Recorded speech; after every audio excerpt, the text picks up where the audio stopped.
इस ब्लू में फोटोसिंथेसिस का जो रेट है वो क्या है, मेरे पास हाई है।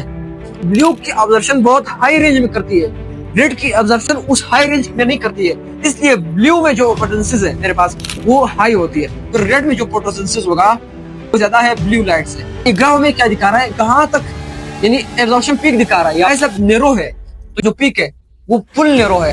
अस्सलाम वालेकुम dear students, welcome to the new lecture of absorption spectrum and action spectrum. PYQs करवाऊंगा, प्रीवियस ईयर क्वेश्चंस, और मैं आप लोगों को 5 बोर्ड को मिलाकर ये जो टॉपिक मैं आपको यहाँ पर लिखवा रहा हूँ, ठीक है, और समझाऊंगा भी।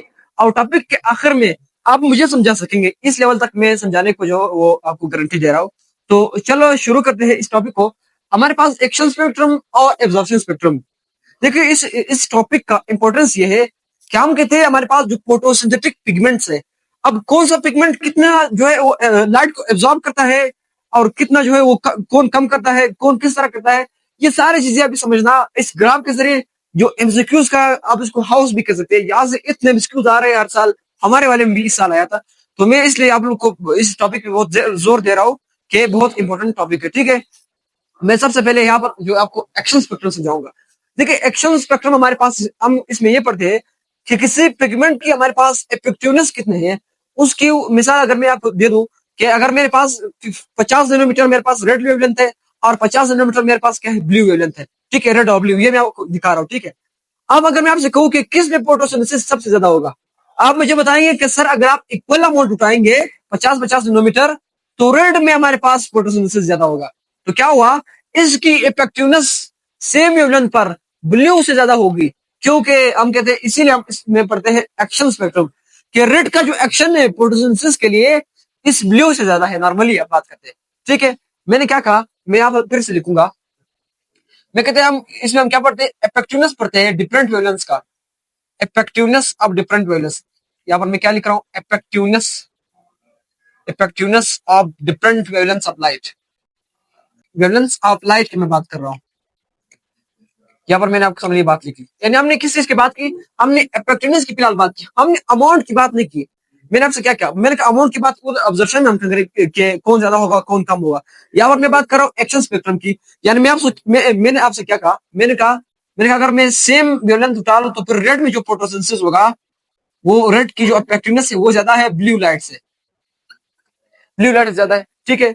यानी जो मेरे पास जो हमारे पास रेड है उसकी ऑब्जर्वेशन कहां से कहां तक है, 670 से लेकर 700 नैनोमीटर तक, और ब्लू का कहां तक है, 430 से लेकर 470 तक नैनोमीटर तक हमारे पास क्या है, इसका वेवलेंथ है। अगर मैं 50 नैनोमीटर पे बात करूं, 50 नैनोमीटर एग्जांपल के तौर पर बता रहा हूं, ऐसा नहीं है, फिर किसकी जो हमारे पास फोटोसिंथेसिस रेट ज्यादा होगी, रेड की ज्यादा होगी। इसीलिए हम इस ग्राफ के जरिए समझेंगे। यानी इस ग्राफ में हम ये कहते हैं कि हमारे पास जिस लाइट का हमारे पास इफेक्टिवनेस ज्यादा होगा, उस ग्राफ का जो है हमारे पास, इसमें फिर क्या होगा, उसकी जो पीक वैल्यू वो क्या होगी, ज्यादा हो जाएगी, उसकी पीक वैल्यू क्या हो जाएगी, वो ज्यादा हो जाएगी। यानी वो क्या होगा, पीक वैल्यू पर हमारे पास होगा, ठीक है। और ये इसका मेरे पास एक डायग्राम है, यानी वहां पर फोटोसिंथेसिस का जो रेट है वो बहुत हाई अमाउंट में होगा, ठीक है। यहाँ पर जो ये ग्राफ में जो हाईएस्ट अमाउंट दिखाएगा, यहाँ पर मैं उसको क्या लिखता हूँ, मैं यहाँ पर एग्जाम्पल की तरफ बता रहा हूँ, यहाँ पर मैं रेड लिखता हूँ। यानी रेड यहाँ पर क्या कर रहा है, रेड इसके ऊपर क्या है, हाई जो हमारे पास फोटोसिंथेसिस रेट दिखा रहा है। इसीलिए मैंने यहाँ पर लिखा कि इस ग्राफ के जरिए, इस ग्राफ में हम क्या कहते हैं कि इसमें जो मेरे पास पिक्स है, जो ऊंचाई है मेरे पास, वो पिक्स मेरे पास क्या है, न्यूरो है। न्यूरो इसलिए है कि उसमें जो फोटोसिंथेसिस का रेट है वो क्या है, हाईएस्ट है। मैं यहाँ पर क्या कह रहा हूँ, मेरे जो ग्राफ हमें दिखा रहा है, ये जो इसमें हमारे पास जो पिक्स है वो मेरे पास क्या है, न्यूरो है। न्यूरो का मतलब क्या है, पतले से। और जो मेरे पास इसमें वेली आता है, वेली का मतलब ये जो ये वाला रीजन है, वादी, ये जो रीजन इसके, ये मेरे पास क्या है, मेरे पास ब्रॉडर है। मैंने क्या कहा, ब्रॉडर है मेरे पास। क्या मैं यहाँ पर लिखूंगा, इस एरिया को मैं क्या कहूंगा, यहाँ से लेकर यहाँ तक ये जो एरिया है, ये इसको मैं क्या कहूंगा, इसको मैं वैली कहूंगा। ये क्या है, इसका वैली है। अब मैं एमसीक्यूज बताता हूँ कि कैसे एमसीक्यूज आता है यहाँ पर। अब इसका वैली मेरे पास क्या है, वो ब्रॉडर है। यहाँ पर मैं ब्रॉडर लिख रहा हूँ, ब्रॉडर। एमसीक्यूज इस तरह आता है कि अगर हम बात करें, मिसाल के तौर पर उसने कहा कि रेड वेवलेंथ में, या अगर हम उसने कहा एक्शन स्पेक्ट्रम में, एमसीक्यूज आया कि एक्शन स्पेक्ट्रम में मेरे पास जो वैल्यू होगा वो किस तरह होगी, जो मेरे पास पीक्स होंगे वो किस तरह होंगे। आपने बताना है जो मेरे पास पीक्स है, हमारे पास जो ऊंचाई है वो नेरो है, और जो वैली है वो ब्रॉडर है। दो बातें बतानी है आपने, एक बात बतानी है न्यूरो की, दूसरी बतानी है ब्रॉडर की। देखो मैंने क्या कहा, मैंने कहा पिक सेम मेरे पास क्या है, न्यूरो है, बहुत ऊंचे है, क्योंकि हाईएस्ट रेट दिखा रहा है, इफेक्टिवनेस दिखा रहा है रेड वेवलेंथ, और मेरे पास जो वैली है वो क्या है, वो ब्रॉडर है। तो ब्रॉडर और न्यूरो ये एक साथ आएंगे एमसीक्यूज में। वो आपको दे सकता है नेरो, बोथ नेरो, या बोथ ब्रॉडर, या नेरो एंड ब्रॉडर, या आपसे कहा जा सकता है कि या अब या नन ऑफ दिस, या वो ऑल ऑफ दिस आपसे कहा जा सकता है। तो आपने जो करेक्ट ऑप्शन करना है वो आपने किस पे करना है, नेरो एंड ब्रॉडर। केस में जो मिली है वो ब्रॉडर है और जो पिक्स मेरे पास वो क्या है, वो नेरो है। ये तो बात आपको समझ आ गई यहाँ तक। एक और बात बता दूं, हम एक्शन स्पेक्ट्रम का अंदाजा इस चीज से भी लगा सकते हैं कि उस प्रोसेस में CO2 कितना इस्तेमाल हुआ है और उस प्लांट ने ऑक्सीजन कितना रिलीज किया है। यानी अगर एक प्लांट मिसाल के तौर पर वो 50 लीटर ऑक्सीजन रिलीज कर रहा है, ठीक है, और 50 लीटर CO2 ले रहा है, दूसरा प्लांट वो 20 लीटर हमारे पास ले रहा है अपने उस वॉल्यूम में, ठीक है, मीटर क्यूब में, और 20 मीटर क्यूब रिलीज कर रहा है हमारे पास ऑक्सीजन। तो आप बताइए किस प्लांट में हमारे पास पोटेंशियल ज्यादा होगा। तो जो प्लांट ज्यादा ऑक्सीजन जो है रिलीज करे और ज्यादा CO2 ले ले, तो उसमें जो हमारे पास एक्शन स्पेक्ट्रम है उसमें जो फोटोसिंथेसिस है वो हाईएस्ट अमाउंट है। मैंने क्या कहा, मैं यहाँ पर आपके लिए लिख रहा हूँ, मैंने कहा क्या, मैंने कहा डिपेंड्स अपॉन, मैंने कहा depends upon rate of absorption, ठीक है, या एब्जॉर्प्शन की जगह आप एक और चीज लिख सकते हैं, इनटेक आप लिख सकते हैं, इनटेक आप लिख सकते हैं, इनटेक यानी लेना। इनटेक किस चीज का इनटेक, मैं यहाँ पर लिख रहा हूँ इनटेक ऑफ CO2, कि वो प्लांट कितना अमाउंट में CO2 ले रहा है और कितने अमाउंट में ऑक्सीजन को रिलीज कर रहा है। मैं क्या कह रहा हूँ, एक फिर से देख लो, फिर से मैं कहता हूँ क्या, मैंने कहा कितना रिलीज कर रहा है, रिलीज ऑफ ऑक्सीजन, कितने अमाउंट में ऑक्सीजन रिलीज कर रहा है, कितने अमाउंट में CO2 ले रहा है। इस अमाउंट को देखकर हम अंदाजा लगाएंगे उस प्लांट का कि उसने उस वेवलेंथ का, उस रेड का, उस ब्लू का क्या एक्शन है, वो कितना फोटोसिंथेसिस करवा सकता है। ठीक है, एक मैंने बात की ऑक्सीजन की और दूसरी मैंने बात की इस CO2 की। इस CO2 और इस ऑक्सीजन के अमाउंट पर हम जो अंदाजा लगाएंगे कि एक्शन स्पेक्ट्रम क्या है, ग्राफ कहां से कहां तक जाएगा। ये तो बात आपको समझ आ गई, ठीक है। अब मैं बढ़ता हूं यहाँ पर एब्जॉर्प्शन स्पेक्ट्रम की तरफ। अब यहाँ पर हम अमाउंट की बात करेंगे कि प्लांट हमारे पास किस लाइट को कितने ऑब्जर्व करेगी, कितने वेवलेंथ के साथ ऑब्जर्व करेगी। अब इस स्टडी को फिर हम कहेंगे एब्जॉर्प्शन स्पेक्ट्रम। मैं यहाँ पर फिर से लिखूंगा, मैं यहाँ पर क्या लिखूंगा, मैं कहता हूँ एब्जॉर्प्शन, जिसमें हम क्या बात करते हैं, हम कहते हैं rate of absorption of light, rate of absorption of light की बात करते हैं हम, rate of absorption of light, rate of absorption of light की हम बात करते हैं। किस तरह बात करते हैं इसमें, हम कहते हैं कि कौन सा लाइट रेड है मेरे पास, यहाँ पर मैं लिख लेता हूँ ऑप्शन में। मैं कहता हूँ कौन कौन सा लाइट है मेरे पास, रेड कितना ऑब्जर्व हो रहा है, मेरे पास ब्लू कितना ऑब्जर्व हो रहा है, मेरे पास ग्रीन कितना ऑब्जर्व हो रहा है, ठीक है।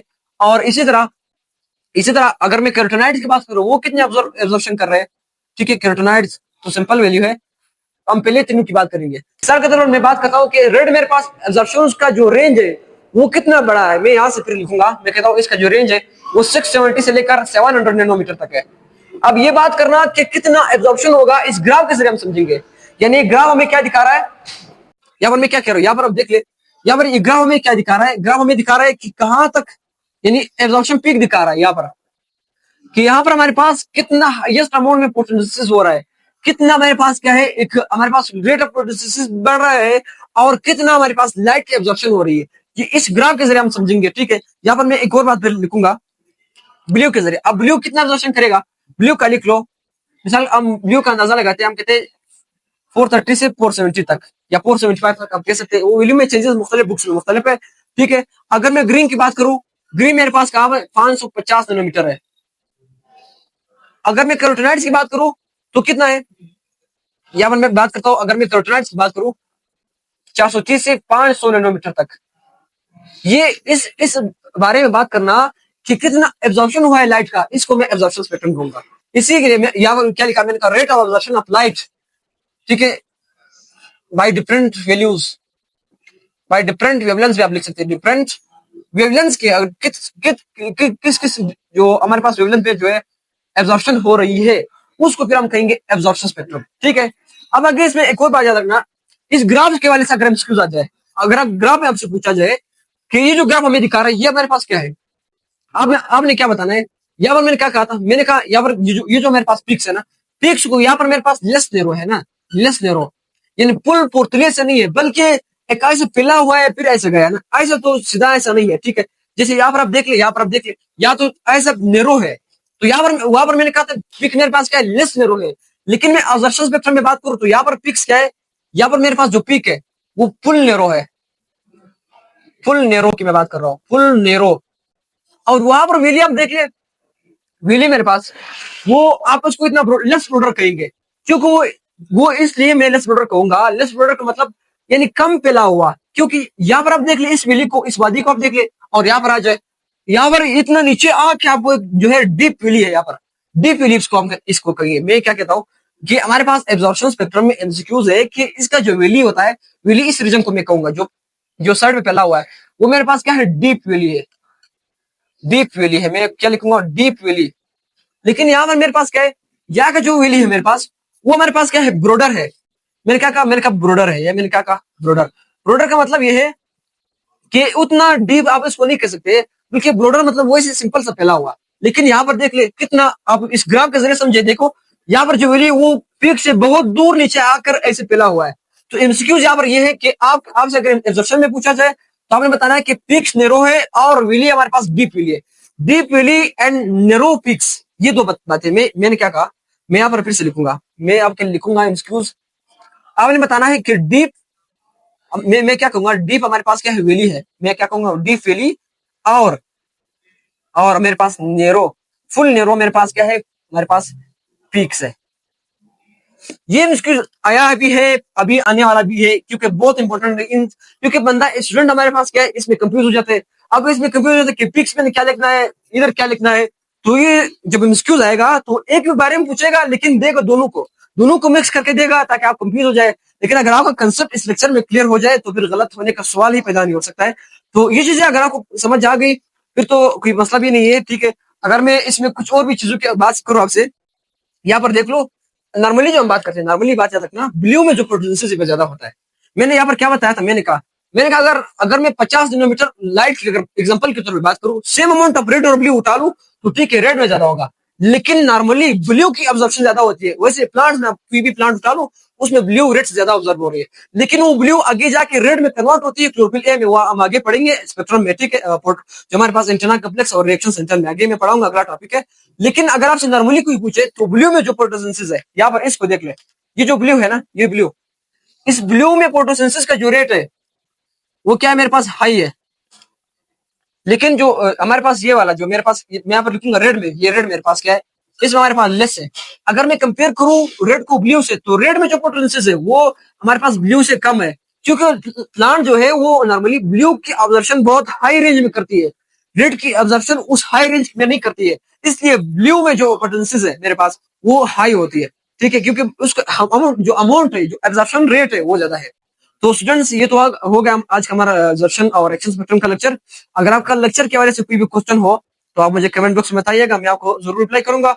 और इसी के साथ साथ हमारे चैनल को लाइक भी करें, सब्सक्राइब करें, शेयर करें अपने दोस्तों के साथ, ताकि इनको भी इस बायोलॉजी की इस आसान तरीन तरीके का पता चल जाए। और मिलते हैं अगले लेक्चर में। थैंक्स।